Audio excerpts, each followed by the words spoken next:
Assalamualaikum warahmatullahi wabarakatuh. Hello everyone, bagaimana kabarnya? Semoga kita semua dan teman-teman sekalian selalu dalam keadaan sehat dan selalu dalam lindungan Allah Subhanahu wa taala. Amin amin ya rabbal alamin. Pada video kali ini kami dari kelompok 4 akan mempresentasikan tentang materi penempatan yang merupakan salah satu materi dari mata kuliah Manajemen Sumber Daya Insani, dan kelompok 4 ini terdiri dari 3 orang, yaitu saya pribadi atas nama Sultan dengan NIM akhir 091, dan ada Amanda Novia Rahmadani dengan NIM akhir 076, dan ada Silvi Permatasari dengan NIM akhir 087. Di mana dalam materi penempatan ini akan ada beberapa pembahasan. Yang pertama yaitu tentang kaidah Islam dan kaidah umum dalam penempatan, kemudian ada orientasi dan sosialisasi dalam Islam, dan kemudian pembahasan yang ketiga adalah alur penempatan. Kepada teman-teman materi dari kelompok 4, saya persilakan untuk memaparkan materinya secara bergilir. Assalamualaikum warahmatullahi wabarakatuh. Saya Amanda. Di sini saya sebagai pemateri yang pertama akan memaparkan materi mengenai kaidah Islam dan juga kaidah umum tentang penempatan.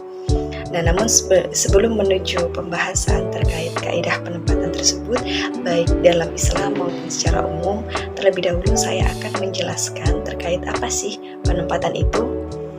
Nah, penempatan yang dimaksud di sini adalah penempatan terhadap karyawan atau pegawai di suatu instansi, yang mana penempatan karyawan di sini merupakan pengaturan awal atau pengaturan kembali satu karyawan atau lebih ke posisi baru atau posisi yang berbeda. Nah, yang dimaksud dengan pengaturan awal ini yaitu biasanya kan ketika orang melamar pekerjaan dan ia dinyatakan diterima, bisa dibilang itu merupakan posisi awal untuknya di pekerjaan tersebut. Sedangkan yang dimaksud pengaturan kembali itu dimaksudkan kepada karyawan lama yang mana sebelumnya mereka sudah memiliki posisi di instansi tersebut. Nah, setelah dilakukan peninjauan oleh pihak terkait, ia dipindahkan ke posisi yang berbeda. Nah, penempatan juga merupakan suatu tindak lanjut dari seleksi, yaitu menempatkan calon karyawan yang telah lolos seleksi pada posisi atau pekerjaan yang membutuhkannya, sekaligus mendelegasikannya kepada orang tersebut. Nah, dengan demikian, calon karyawan itu bisa memenuhi tugas-tugasnya pada posisi yang bersangkutan.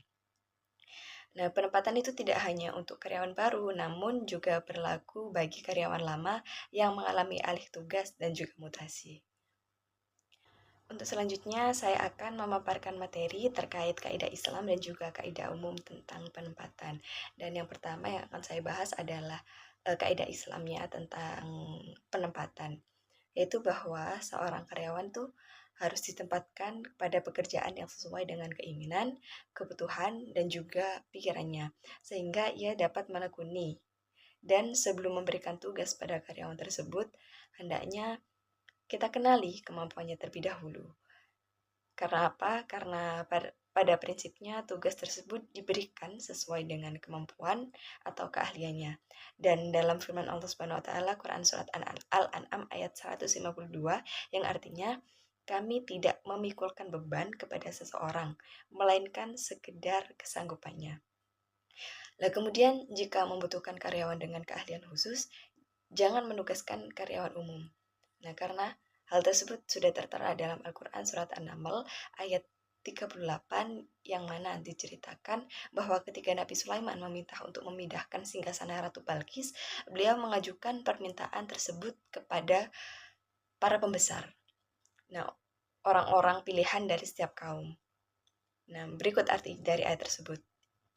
Sulaiman berkata, "Hai pembesar-pembesar, siapakah di antara kamu sekalian yang sanggup membawa singgasananya kepadaku sebelum mereka datang kepadaku sebagai orang-orang yang berserah diri?" Kemudian juga terdapat dalam sabda Rasulullah SAW, "Ketika engkau menyanyiakan amanah, maka tunggulah kehancurannya." Mereka bertanya, "Wahai Rasulullah, apa yang membuatnya sia-sia?" Nabi menjawab, "Ketika suatu perkara diserahkan kepada orang yang bukan ahlinya, maka tungguhlah kehancurannya." Hadis riwayat Bukhari. Nah, dalam hadis tersebut menunjukkan betapa Nabi Muhammad SAW mengingatkan agar tidak sembarangan dalam menugaskan karyawan, melainkan harus memperhatikan aspek kesesuaian yang dimaksud dengan kesesuaian dalam kerja ialah kesesuaian individu pada bidang pekerjaannya, termasuk kesesuaian individu. Nah, di sini gimana sih caranya untuk mengetahui bahwa penugasan atau penempatan karyawan itu sudah sesuai? Nah, jadi hal tersebut bisa dilihat jika yang pertama, karyawan menganggap adanya perhatian dari atasan atau majikan kepada mereka sebagai bentuk penghargaan atas nilai-nilai kemanusiaan. Kemudian yang kedua, adanya keyakinan karyawan bahwa atasan atau majikan mereka bukan hanya sekedar mengontrol kinerja mereka, melainkan juga mengarahkan mereka. Kemudian yang ketiga, kecintaan individu karyawan terhadap pekerjaannya. Yang keempat, kepuasan karyawan terhadap tingkat kesejahteraannya secara finansial. Yang kelima, kesempatan untuk maju atau mengembangkan karir dalam mengembangkan pekerjaan yang digeluti. Kemudian yang keenam yaitu adanya kesempatan untuk meningkatkan pengetahuan dan juga pengembangan diri dalam bekerja. Yang ketujuh, kesempatan untuk menggunakan pendapat atau gagasan dan memperoleh pengakuan keberadaannya. Dan yang kedelapan yaitu rasa aman dan tenang dalam bekerja. Kemudian kita juga bisa belajar dari sejarah Rasulullah SAW menempatkan Mu'az bin Jabal sebagai gubernur Yaman berdasarkan pemahaman, ketajaman, akal dan juga akhlaknya. Kemudian ada juga Nabi menempatkan Umar bin Khattab untuk mengatur zakat atau sedekah berdasarkan atas ketegasan dan sifat adilnya. Kemudian Nabi juga menempatkan Khalid bin Walid karena beliau mahir dan terlatih di bidang militer. Nah, tak jarang kan ada karyawan atau pekerja baru itu melewati kontrak kerja dalam rentang waktu tertentu sebelum ditetapkannya sebagai karyawan tetap. Dan apabila selama masa kontrak tersebut karyawan tersebut dapat menunjukkan kinerja dan juga kemampuan yang optimal dalam menjalankan tugasnya selama masa kontrak, maka ia dapat ditetapkan untuk menjadi karyawan tetap. Nah, konsep tersebut itu ternyata sudah pernah dijalankan pada masa Khalifah Umar bin Khattab. Nah, jadi diriwayatkan Umar bin Khattab berkata kepada pegawainya, "Sesungguhnya aku memilihmu untuk mengujimu. Jika engkau mampu menunjukkan kinerja yang baik, aku akan tambahkan tanggung jawabmu. Namun, bila tidak, aku akan memecatmu." Kemudian selanjutnya yaitu kaidah umum atau prinsip dari penempatan. Nah, jadi kaidah atau bisa juga dikenal dengan prinsip yang perlu dipertimbangkan dalam menempatkan pekerja adalah sebagai berikut. Yang pertama ada prinsip kemanusiaan, prinsip demokrasi, prinsip the right man on the right place, prinsip equal pay for equal work, prinsip kesatuan arah, prinsip kesatuan tujuan, prinsip kesatuan komandan, prinsip efisiensi dan produktivitas kerja. Nah, kemudian di sini saya akan memaparkannya satu persatu ya. Yang pertama ada prinsip kemanusiaan. Nah, jadi prinsip kemanusiaan ini merupakan prinsip yang menganggap bahwa manusia adalah unsur pekerja yang mempunyai persamaan perasaan, kehendak, keinginan, cita-cita, dan juga kemampuan yang harus dihargai posisinya sebagai manusia yang layak dan tidak dianggap sebagai mesin. Kemudian yang kedua tadi ada prinsip demokrasi, yang mana prinsip demokrasi ini menunjukkan adanya sikap saling menghormati, saling menghargai, dan juga saling melengkapi dalam melaksanakan pekerjaan. Kemudian selanjutnya ada prinsip the right man on the right place, yang mana prinsip tersebut sangat penting diterapkan dalam arti menempatkan setiap orang dalam suatu organisasi, yang berarti bahwa penempatan setiap orang dalam organisasi tersebut harus didasarkan pada kemampuan, keahlian, pengalaman, serta pendidikan yang dimiliki oleh orang yang bersangkutan. Kemudian yang selanjutnya ada prinsip equal pay for equal work. Dan jadi itu merupakan pemberian balas jasa terhadap karyawan baru berdasarkan hasil prestasi kerja yang diperoleh pegawai yang bersangkutan tadi.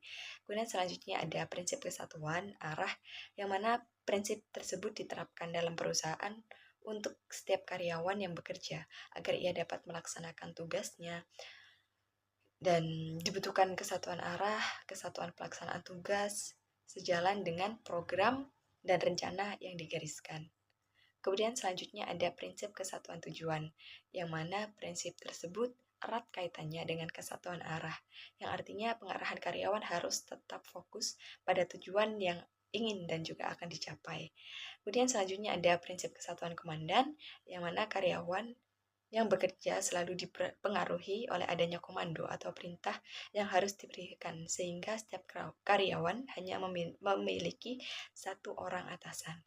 Nah, kemudian selanjutnya ada prinsip efisiensi dan produktivitas kerja, yang mana prinsip tersebut merupakan kunci pencapaian tugas perusahaan, karena efisiensi dan juga produktivitas kerja harus dicapai untuk mencapai tujuan dari perusahaan tersebut. Nah, mungkin itu saja yang dapat saya sampaikan. Untuk selanjutnya saya serahkan kepada pemateri selanjutnya. Baik, terima kasih atas waktunya. Di sini saya akan menjelaskan tentang orientasi dan sosialisasi dalam Islam. Sebelum kita membahas tentang sosialisasi dan orientasi dalam Islam, kita akan membahas tentang pengertian orientasi dan sosialisasi terlebih dahulu. Biasanya orientasi dan sosialisasi dimaknai dengan hal yang sama, namun keduanya pada hakikatnya memiliki tujuan yang berbeda. Orientasi merupakan prosedur yang memberikan informasi dasar kepada karyawan, memberikan informasi kepada karyawan baru berkenaan dengan pemberi kerja, cara kerja, tentang perusahaan, dan berbagai informasi yang diperlukan untuk melaksanakan pekerjaan dengan baik. Berawal dari orientasi ini, karyawan baru mulai melakukan penyesuaian diri, beradaptasi, sebab bagi pegawai baru, orientasi ini menjadi sebuah proses untuk mengetahui dan mengenal tempatnya dalam keseluruhan hubungan pekerjaan. Nah, orientasi ini contohnya seperti pada waktu masa orientasi SMA atau SMP. Pada waktu itu kita dikenalkan lingkungan di sekitar sekolah itu bagaimana, dan kita itu harus menyesuaikan diri di lingkungan tersebut. Orientasi dapat dilakukan dalam bentuk introduksi, formal singkat sampai pada pengenalan terhadap program-program yang panjang, bertujuan untuk membuat karyawan baru merasa akrab dengan aturan, kebijakan, dan prosedur yang berlaku dalam organisasi atau perusahaan.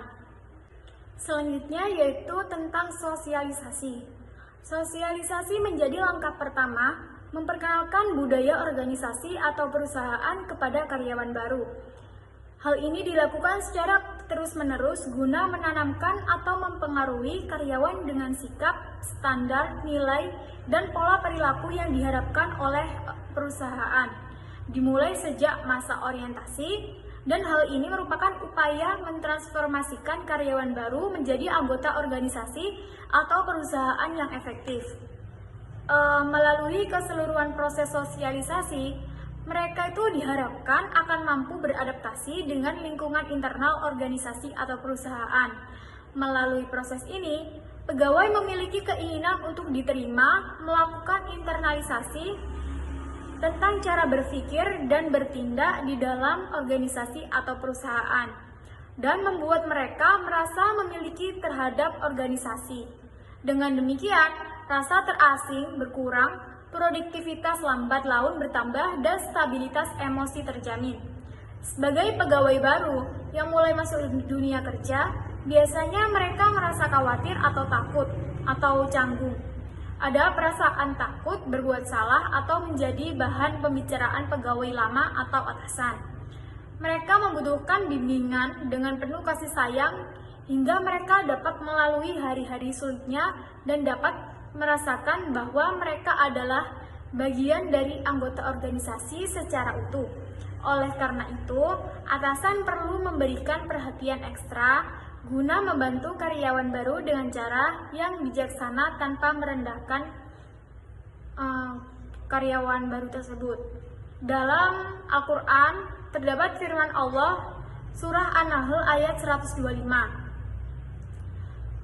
Langkah awal untuk memenuhi kebutuhan ini adalah menciptakan rasa aman dan tenang bagi pegawai baru dalam menjalankan pekerjaan. Bila rasa aman dan tenang ini terwujud, tentu akan berkontribusi dalam mewujudkan tujuan karena mereka memiliki semangat dan etos kerja yang tinggi, serta mampu menunaikan semua tugas dengan ikhlas dan tenang jiwa. Masing-masing pegawai akan merasa bahwa tanggung jawab perusahaan tersebut ada di pundak mereka, sehingga kesuksesan bergantung pada upaya dan kesungguhan mereka dalam melaksanakan tugas pekerjaan, sehingga kinerja optimal dengan segala potensi yang dimiliki akan tetap terjaga. Terdapat beragam cara untuk melakukan orientasi dan sosialisasi, di antaranya yang tercantum dalam sejarah Islam.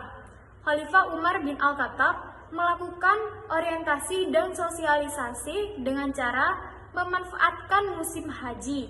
Momen musim haji tersebut digunakan menjadi muktamar tahunan dengan mengundang para pejabat daerah, mensosialisasikan kebijakan dan program pemerintah, melakukan monitoring dan evaluasi terhadap kinerja para pejabat, serta memberikan kesempatan kepada rakyat untuk menyampaikan pengaduan termasuk tindakan zalim pejabat. Sekian penjelasan dari saya kembalikan kepada moderator. Pembahasan yang ketiga dari materi penempatan adalah alur penempatan sumber daya insani, di mana dalam pembahasan ini memiliki 3 poin. Yang pertama adalah promosi, yang kedua adalah mutasi, dan yang ketiga adalah demosi. Kita mulai dari poin yang pertama, yaitu promosi. Promosi memiliki pengertian sebagai berikut, yaitu perpindahan dari suatu jabatan ke jabatan lain yang memiliki status dan tanggung jawab yang lebih tinggi. Dan biasanya promosi ini akan diikuti dengan peningkatan gaji atau upah karyawan tersebut. Nah, promosi memiliki peranan yang sangat penting bagi karyawan, bahkan hampir menjadi idaman setiap karyawan. Maka dengan adanya promosi tersebut biasanya akan meningkatkan produktivitas, meningkatkan prestasi dan juga semangat kerja dari karyawan tersebut. Namun sebaliknya, jika sebuah perusahaan jarang melakukan promosi karyawan, maka semangat kerja, produktivitas dan juga prestasi dari karyawan tersebut akan menurun. Maka sudah seharusnya bagi sebuah perusahaan untuk melakukan promosi, memberikan program promosi dan juga menginformasikan kepada karyawannya. Nah, promosi ini memiliki dasar-dasar. Dasarnya itu 2, promosi berdasarkan prestasi kerja dan juga promosi berdasarkan senioritas.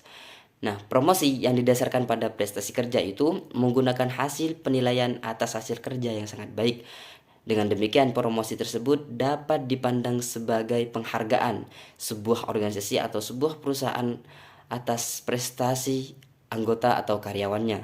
Kemudian dasar promosi yang kedua adalah senioritas, yaitu promosi yang berdasarkan senioritas berarti pegawai yang paling berhak dipromosikan ialah yang masa kerjanya paling lama. Namun dalam dasar promosi berdasarkan senioritas ini memiliki beberapa poin pertimbangan. Yang pertama yaitu sebagai penghargaan atas jasa-jasa seseorang paling sedikit dilihat dari segi loyalitas kepada organisasi. Kemudian pertimbangan yang kedua, penilaian biasanya bersifat objektif. Kemudian pertimbangan yang ketiga adalah mendorong organisasi mengembangkan para pegawainya, karena pegawai yang paling lama berkarya akhirnya mendapatkan promosi dari perusahaan atau organisasi tersebut. Selanjutnya ada tujuan dari promosi. Nah, promosi ini memiliki beberapa tujuan. Yang pertama adalah untuk meningkatkan moral kerja. Kemudian tujuan yang kedua adalah untuk meningkatkan disiplin kerja. Kemudian tujuan yang ketiga adalah untuk mewujudkan iklim organisasi yang menggairahkan. Kemudian tujuan yang keempat adalah untuk meningkatkan produktivitas kerja. Selanjutnya, poin yang kedua dari alur penempatan sumber daya insani adalah mutasi. Mutasi memiliki pengertian sebagai berikut, yaitu perpindahan dari suatu pekerjaan ke pekerjaan lainnya tanpa adanya perubahan status dan juga gaji. Nah, tujuan-tujuan dari mutasi ini adalah sebagai berikut. Yang pertama, untuk meningkatkan produktivitas kerja karyawan. Kemudian yang kedua, untuk menciptakan keseimbangan antara tenaga kerja dengan komposisi pekerjaan atau jabatan. Kemudian yang ketiga adalah untuk memperluas atau menambah pengetahuan karyawan. Kemudian tujuan yang keempat, untuk menghilangkan rasa jenuh atau rasa bosan terhadap pekerjaannya. Kemudian tujuan yang kelima adalah untuk memberikan perangsang agar karyawan mau berupaya meningkatkan karir yang lebih tinggi. Kemudian tujuan yang ke-7 adalah untuk memberikan pengakuan dan imbalan terhadap prestasinya. Kemudian tujuan selanjutnya yang ke-8 adalah untuk alat pendorong agar spirit kerja meningkat melalui persaingan yang terbuka. Kemudian tujuan yang ke-9 adalah untuk tindakan pengamanan yang lebih baik. Kemudian tujuan yang ke-10 adalah untuk menyesuaikan pekerjaan dengan kondisi fisik karyawan. Kemudian tujuan yang terakhir adalah untuk mengatasi perselisihan antar sama karyawan. Selanjutnya, prinsip mutasi. Nah, mutasi ini memiliki prinsip di mana mutasi ini ditujukan untuk karyawan agar berada di posisi dan pekerjaan yang sesuai dengannya, atau the right man in the right place. Kemudian ada dasar-dasar mutasi. Dasar-dasar mutasi ini sering kita kenal dengan istilah merit system, seniority system, dan juga spoil system. Nah, yang pertama ada merit system. Merit system adalah mutasi karyawan yang didasarkan atas landasan yang bersifat ilmiah, objektif, dan hasil prestasi kerjanya. Kemudian yang kedua ada seniority system, yang merupakan mutasi yang didasarkan atas landasan masa kerja, usia, dan pengalaman kerja dari karyawan yang bersangkutan. Kemudian yang ketiga ada spoiled system, yang merupakan mutasi yang didasarkan atas landasan kekeluargaan. Akan tapi spoiled system ini kurang baik karena didasarkan pada pertimbangan suka atau tidak suka. Kemudian poin yang ketiga dari alur penempatan sumber daya insani yaitu demosi. Demosi memiliki pengertian sebagai berikut, yaitu pemindahan seseorang karyawan ke jabatan lain yang lebih rendah dengan wewenang lebih rendah dan juga pastinya dengan gaji atau upah yang lebih rendah. Hal ini terjadi biasanya jika karyawan tidak melakukan pekerjaan dengan baik, maka kemungkinan demosi itu tinggi dilakukan oleh perusahaan yang bersangkutan. Nah, akan tapi yang menjadi catatan di sini adalah demosi itu merupakan salah satu bentuk kedisiplinan yang masih dipertanyakan unsur pendidikannya. Maka perlulah bagi sebuah perusahaan untuk membuat pedoman pelaksanaannya sehingga untuk setiap persoalan perusahaan mempunyai perlakuan yang sama dan adil. Dan kemudian demosi ini dapat terjadi karena alasan-alasan di luar kendali para karyawan. Perubahan organisasional utama seperti reorganisasi, merger perusahaan, atau penurunan bisnis dapat berakibat pada perampingan dalam pekerjaan yang ada, pada akhirnya memaksa karyawan untuk menerima posisi yang lebih rendah. Nah, salah satu contoh dari demosi adalah salah satu kasus yang lagi viral sekarang, yaitu kasus Sambo, di mana salah satu orang yang merupakan pelaku yang masih memiliki sangkut paut dengan Sambo, yaitu berada Richard Eliezer, didemosi selama setahun. Dan memang demosi ini sering terjadi di instansi kepolisian. Demikian presentasi tentang penempatan dari kelompok 4. Kurang lebihnya mohon maaf dan terima kasih atas segala perhatian. Bagi teman-teman yang belum paham akan materi kami, silahkan sampaikan pertanyaannya di kolom komentar atau di komentar Classroom atau di komentar Google Classroom. Demikian akhirul kalam. Wassalamualaikum warahmatullahi wabarakatuh.